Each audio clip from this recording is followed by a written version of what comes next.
گنگ یک فار تایم، سلام، خوش اومدید به یه ویدیوی دیگه. پشماتون میریزه اگه تا آخر این ویدیو من نگاه بکنید. میخوام راجع به مسئله‌ای که دیروز اتفاق افتاد صحبت بکنم. یه افشاگری عجیب دیگه از پوریا پوتک و یه حاشیه عجیب دیگه که مینا نامداری، کسی که به عنوان دوست پوریا پوتک میشناختیم، مینا نامداری یکی از واینرها که نمیشه گفت، بلاگر هم نمیشه گفت، نمیدونم چی بهش بگم، یکی از آدم معروفای اینستاگرام که به واسطه چیزهایی که خیلی هنر و این داستاناست معروف شده. هنر خداست، خدا هم هنر پزشکی مثلا میتونیم بهش بگیم معروف شده. دیروز لایو رو اینستاگرام گذاشته بود با یه افشاگری خیلی عجیب و غریب که از اولش میخوام باهاتون در میون بذارم. ته این ویدیو نظر خودم راجع به موضوع رو میگم و کلا یه برداشت جمعی میکنیم راجع بهش، تمامش میره. قبلش آقا همین الان کامنت کن به نظرت حق با مینا نامداریه و چیزایی که داره میگه راسته یا نه راست نیست، و خلاصه که یه حاشیه است از سمت مینا نامداری یا نظریه توطئه که ته ویدیو راجع بهش صحبت میکنیم. بچه‌ها این چند وقت من این ور اون ور زیاد بودم ولی پرکار مثل همیشه شروع میکنیم و قراره که ویدیو پشت هم بیاد و این ما خداییش خیلی کار کردیم. این آردی ببینید چنلو متوجهش میشید. آقا کلا داستان یه لایو شروع شد که مینا نامداری اومد گفت که پوریا پوتک خیلی آدم جاکشیه، باهاش دوست بودم. گفت که توی رابطه لانگ دیستنس باش بودم، راه دور با هم دوست که نه دوست پسر دوست دختر بودیم و این داستانا، که آره تو لانگ دیستنس بودم با پوریا پوتکی که زن داره و بچه داره، 2 تا بچه داره. حالا من لایواشو میذارم با هم پلی میکنیم میبینیم. یه تیکه لایوش اینه بچه‌ها که نگاه کنید. لجم بازی میکنم واقعا، این صدا میکنه میرم میام. تا 2 ساعت پیش که خودت مسیج میدادی صدا خود پوریا پوتک واقعا انگار، یعنی ای آی هم مثلا من خودم زدم ولی نمیشه انقدر دقیق برآورد ای آیو و قشنگ مثل 2 پارتنر دارن با هم بحث میکنن. پارتنری که پسر سیمپه و دختره روش ارجعیت داره، میگه کجا کنون گوری بودی، میدونی رو این فاز داستان جلو میره که این تئوری توطئه‌ای که خود پوتک این کارو کرده باشه رو واسه من کم رنگ تر میکنه. رو ببینید. نه بابا کسخلی، من همیشه مثل آدم مسیج میدم.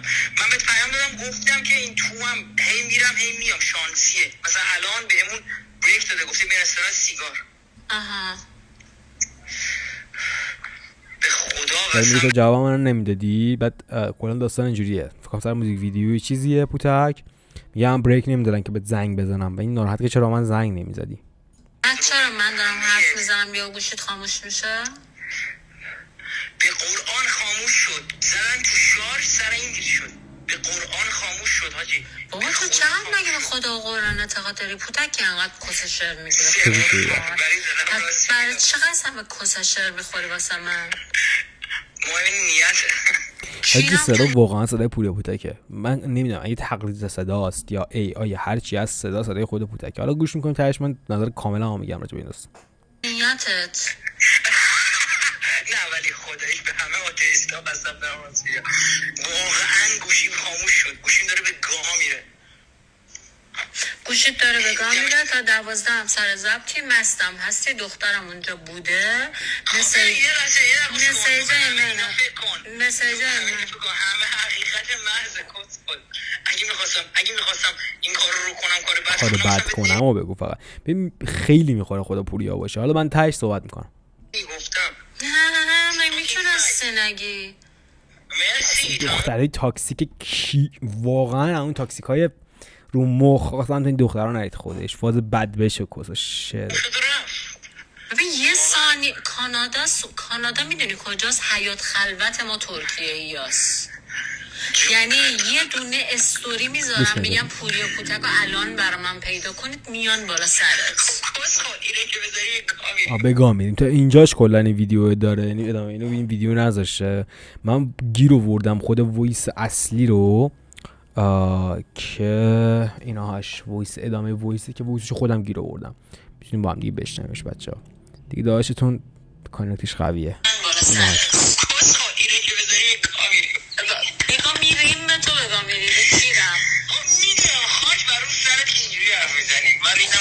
این صدا با کیفیت تره بچه ها. تمام سعیم کردم با کیفیت ترش کنم و از اول گوش میکنیم.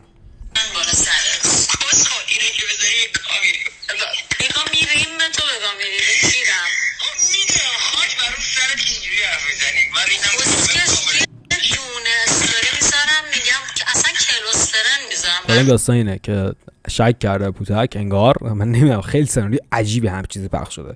میگه 1 سال با هم تو رابطه بودیم و اون زن داره، یولیا زن پوتک، خیلی زشته که اصلا راجع به هم چیزی حرف زده میشه. پوتک فعلا جوابی نداده به این موضوع. رفیقای کانادا میگم برید این کار دنیا رو کنم، این کارو نمیکنه. میگم برید بالا سرش. شما دارم پشمات بریزه. جوری بهت اعتماد دارم که پشمات میریزه. ببین این حرفا که عجیبه واسه من. خب اوکی، اگه همچین چیزی قرار بود پخش بشه، مینانم داره میتونست بره پوتکو بهش بگی میخوام پخش کنم این چیزا رو که بتونه اخاذی کنه ازش، پول بگیره، هر چیزی بگیره، میدونی، فهم بگیره یا هر اتفاق دیگه. ولی یهو اومد پخش کنه، یعنی همچین مدرک مهمی یهو بدونش دلیلی پخش کنه، من بعید میدونم. دیوونه. واقعا به خودم از دیروز قول دادم آدم باشم. الان آدم نیستم موبایل خاموش میکنی.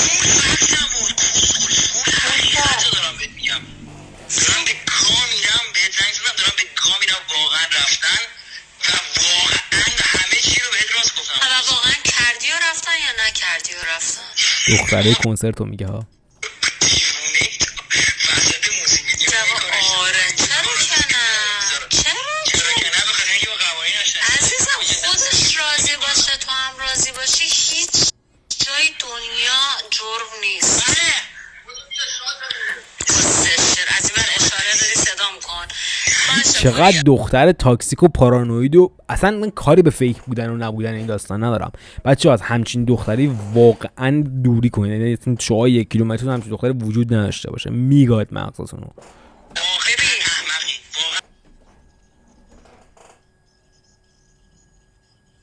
حاجی خیلی سریع پوتکه. ببین حالا من چند تا نظریه دارم، من کامل توضیح بدم اینا رو که چه اتفاقی افتاد. این کلا وایسی بود که پخش شد که مکالمه مینا نامداری با پوریا پوتک که حالا یا پوریا پوتک هست یا نیست بود. بعد یه دونه عکس داخل لایو نشون داد، گفت این سکس چت منو پوریا پوتک بوده که اینهاش یه عکس داستان پوریا پوتک انگار. حالا تارم هست، ما تارترم میکنیم که یوتیوب گیر نده، ولی خب این انگار پلاستیکی حاجی. این چیزی که داریم میبینیم قشنگ معلومه فیکه، معلومه واقعا همچینه نیست داداش من، میدونی. حالا با من کار ندارم این حرفو کلا، ولی این فیکه. این چیزی که من دارم میبینم فیکه. با 2 تا چیز دیگه که پخش شد، یکیش اینه چت پوریا پوتک و مینا نامداریه که میبینید که اینجا الان من نشون بدم، میره توی چت، اینجا بلاک شده از طرف مینا نامداری پوتک. یعنی پوتک مینا نامداری رو بلاک کرده داخل اینستاگرام. یکی دیگه هم اینه. این مسیج مال همین ساعت 7 مسیجشو بخونیم. گفته که و گفتی تا حالا با دختری نبودم که از کجا میدونی چی؟ خیلی بی‌تربیتی. خیلی بی‌تربیتی. امروزه کیری عاشق میشه. عاشق آخه، عاشق یزید بلاکم کنه. گفتم تو که گفتی تا حالا عاشق نشدی، چجوری اینو میدونی؟ گفت به خدا ندارم هیچ کس رو قبلا 14 سال پیش، پوریا 13 سال ازدواج کرده. گفت 14 سال پیش دوست بودیم 2 سال. گفتم چه بگم الان خوش به حالش بس. گفت نه عزیزم مینا جون. گفتم بله من کیری دوستت دارم. گفتم آدم به دوستش هم میگه دوستت دارم. گفت کیری عاشقته.